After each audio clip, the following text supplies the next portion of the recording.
నమస్తే, నేను Keshav. Welcome to Suman TV.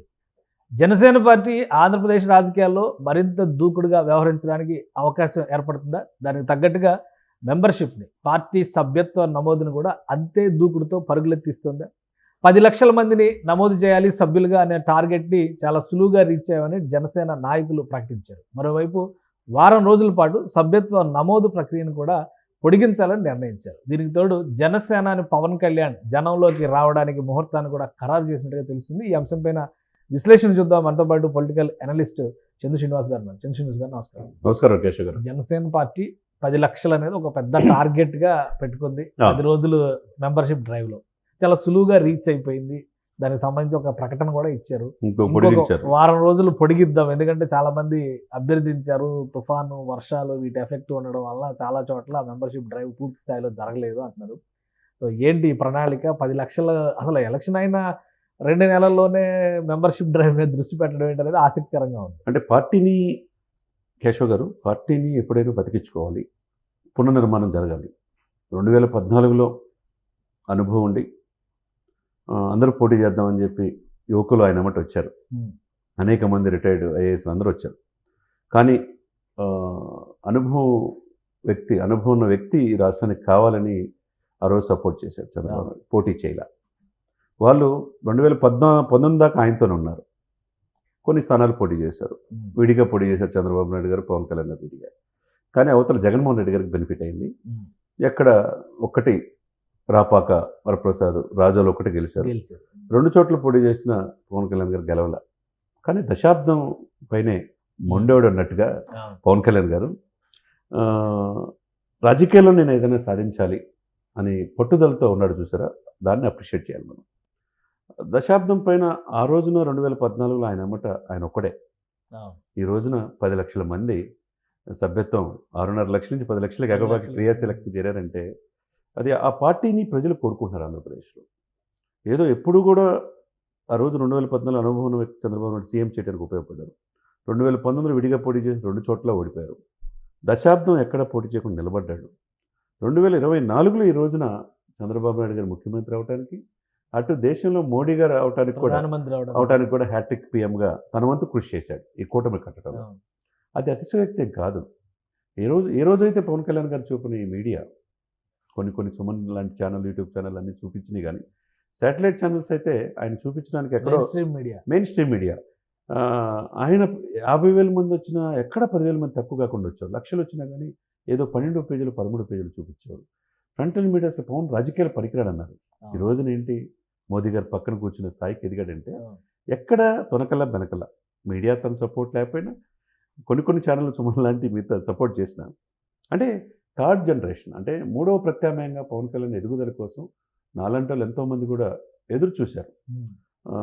Pawan రాజకీయాల్లో స్వచ్ఛమైన రాజకీయాలు తీసుకోవాలని ఆశించారు. తప్పలేదు కదా. ఈ రోజున 100% స్ట్రైక్ రేట్తో రావటం, అంటే ఎప్పుడు కూడా ఒక సపోర్ట్ చేస్తే ఒక వ్యక్తిని ముఖ్యమంత్రి చేయడానికేనే ఉంటాడా, ఫ్యూచర్లో ముఖ్యమంత్రి అవుతాడనేది కూడా కొంతమందిలో ఉంది.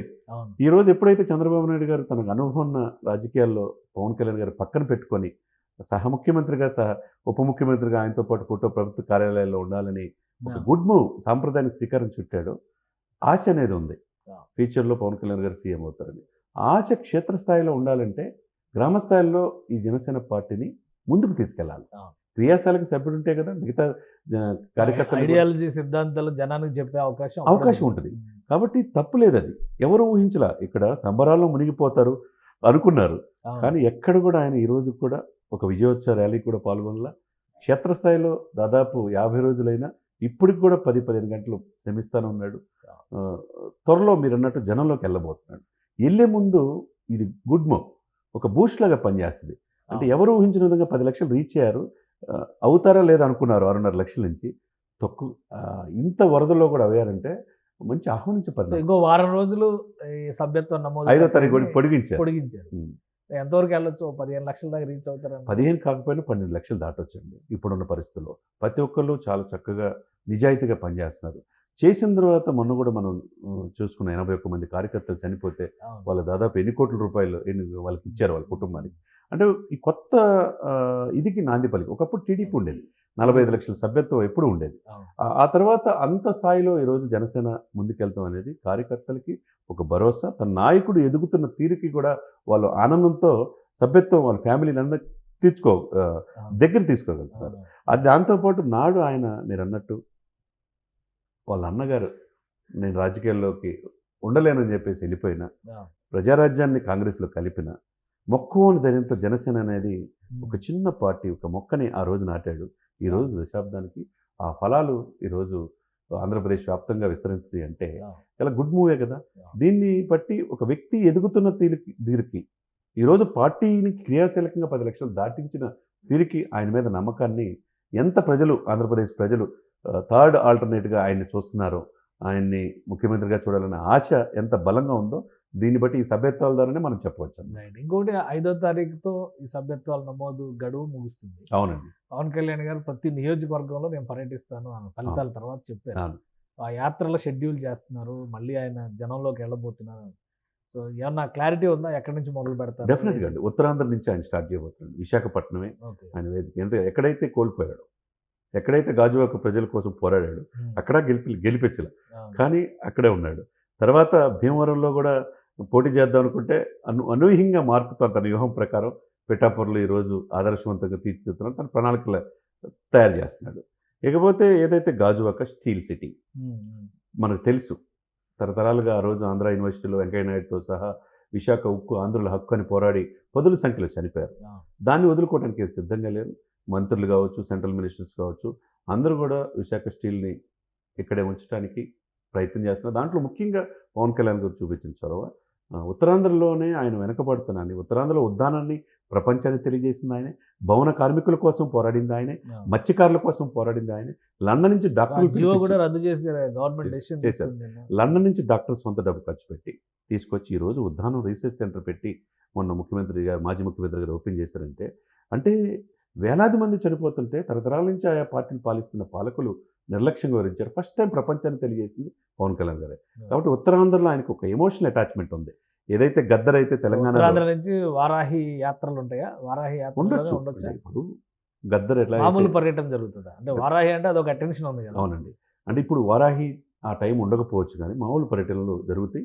ఎందుకంటే క్షేత్రస్థాయిలో మీరు గద్దర్ని ఎప్పుడు తెలంగాణ ఉద్యమాన్ని, నీళ్లు నిధుల నియామకాలని, ఆ పోరాటాన్ని స్ఫూర్తిగా తీసుకోమని చెప్తాడు. ఆ స్ఫూర్తి తీసుకోబట్టి ఈరోజు అధికారంలో వచ్చింది. ఈరోజు వంగపండు సాహిత్యం ఉత్తరాంధ్రలో ఆయనకి ఇష్టం బాగా. ఆ విధంగా ఉత్తరాంధ్రలో శ్రీకాకుళం, విజయనగరం, విశాఖపట్నం ఎక్కువ వలసలు వెళ్తాయి ఆ ప్రాంత సమస్యల కోసం. ఇకపోతే రిషికొండ టూరిజం శాఖ కూడా ఆయన కింద ఉంది. ఆ కొండని ఏం చేశారో మనకు తెలుసు.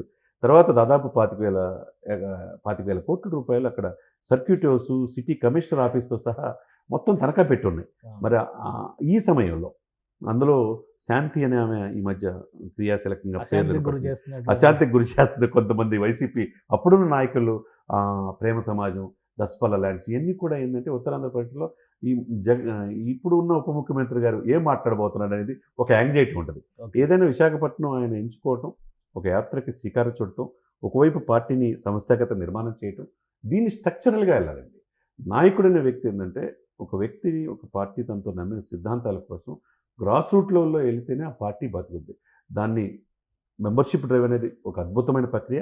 దీంతోపాటు పార్టీని గ్రామ స్థాయిలో సంఘటన చేసి సమర్థవంతమైన వ్యక్తిని, దశాబ్దం తన వెన్నంటే ఉన్న వ్యక్తుల్ని ఒక ప్రాధాన్యత ఇచ్చి అన్ని జిల్లాల్లో ఒక అధ్యక్షుల్ని వేసి ఈ పార్టీని ఎప్పటికప్పుడు ఒక సిద్ధాంతాలు తీసుకెళ్తే కనుక రాబోయే రోజుల్లో ఈ జనసేన పార్టీకి ఒక మంచి ఆదర్శవంతమైన పార్టీగా తీర్చిదిద్దటంలో ఎటువంటి అతిశక్తి లేదనమాట. థ్యాంక్ యూ శ్రీనివాస్ గారు. ఇది ఆంధ్రప్రదేశ్లో రాజకీయ వ్యూహం ఒకవైపు, అధికారాన్ని కొనసాగిస్తూ పాలన వ్యవహారాలు మరోవైపు, ఈ రెండింటిని బ్యాలెన్స్ చేస్తూ జనసేన అధినేత పవన్ కళ్యాణ్ మరోసారి జనక్షేత్రంలోకి వెళ్లేందుకు కావాల్సిన ప్రణాళికలు సిద్ధం చేసుకున్నారు. 10 లక్షలు దాటినటువంటి మెంబర్షిప్ డ్రైవ్ ఖచ్చితంగా 12 లక్షలు క్రాస్ చేసే అవకాశం ఉంది ఈ వారం రోజుల్లో అని చంద్ర శ్రీనివాస్ గారు చెప్తున్నారు. సో యాత్రలకు సంబంధించి షెడ్యూల్ అతి త్వరలోనే జనసేన పార్టీ ప్రకటించబోతుంది. ఇది జన సైనికులకి శుభవార్తగానే చూడాల్సి ఉంటుంది. ఇది స్పెషల్ డిస్కషన్. Keep watching.